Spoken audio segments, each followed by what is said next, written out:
Right, and my final question is that in relation to the go-around, the double go-around referred to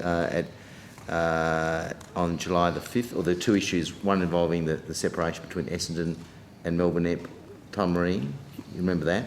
And also the go-around, the double go-around, I think on July the 5th of this year. Can you give us an update whether there have been any changes in procedure for both those incidents that have caused a lot of concern amongst people in the aviation community I speak to? I'll pass to Mr Hood to provide some detail on that. So certainly, thanks Senator. In relation to the Essendon issue, we discussed there were changes in the Melbourne terminal area procedures. So we've made some changes in that space.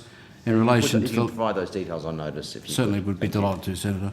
Yeah. Lazo, we've had a number of meetings in relation to land and hold short operations. I consider that the land and hold short procedure in Melbourne continues to remain safe. However, we are considering further enhancements to the procedure. And if you could provide details of that as well, that would be very welcome. Thank you, Chair. I'll call CASA. Hang on, can I get a question? I have a question, Chair. Yep. You're not on the list, so go on. Okay. We're just so you know, we've allowed half an hour for each section this after bloody noon, and we're on an hour now with this one, so it's impossible. So the person that wrote the note that's in the back room out there last time, get ready to write me another one. No. Well, the point is that this committee does have input from senators to say how much time do you need, and then we ask the officials to come for that time.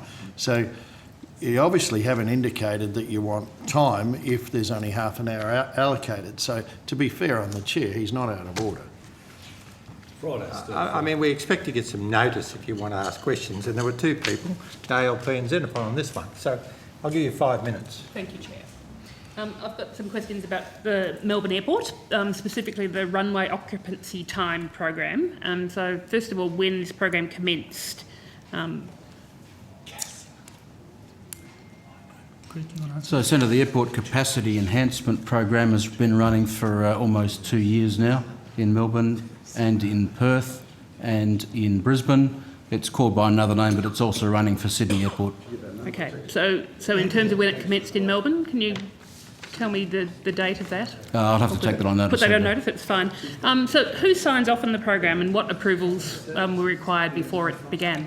So, Senator, the process is that the airport meets with Air Services Australia and its airline customers.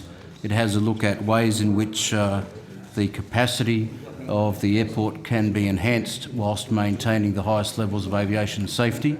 A program is then developed and the sign-off is by the CEO of Air Services and the CEO of the airport. Okay, and is there any community consultation involved before it was begun? Senator, if there were to be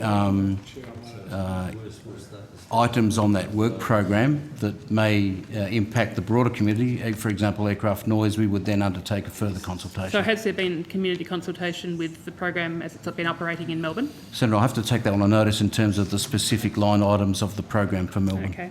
And I understand the program's main aim is to maximise the efficiency of runway use. So has it done the job so far? Has it been reviewed or evaluated in the 2 years it's been operating? Senator, we like not to write our own report cards, so we've invited UK NATS back at the 2-year mark, that's United Kingdom National Air Traffic System, to provide us with a report card, and I'm happy to table that, the UK NATS report on the improvements made at those airports. Okay, so it has been evaluated by it has, the UK NATS. Okay, so what has the program meant for flight paths around Melbourne Airport? Have they changed since it's been in operation? Senator, not to my knowledge. Not as a result of any flight path changes that have occurred at Melbourne, have not been a part of the runway occupancy program that you discussed. All right, because I've been hearing from local residents raising issues with me about sort of increased noise from passenger aircraft over the northwest of Melbourne and also in areas of the inner city. So they were wondering whether it was connected with the runway occupancy program, or is there any other reason why there would have been flight path changes? Senator, we'll have to just take that on notice, being unsure, but it would not be as a result of the runway occupancy program. Okay, so have you got any other thoughts as to why those flight path changes may have occurred? I'm not sure whether there have been actually flight path changes, that's why I need to take it on notice to see what the particular issue may or may not be. Great, thank you.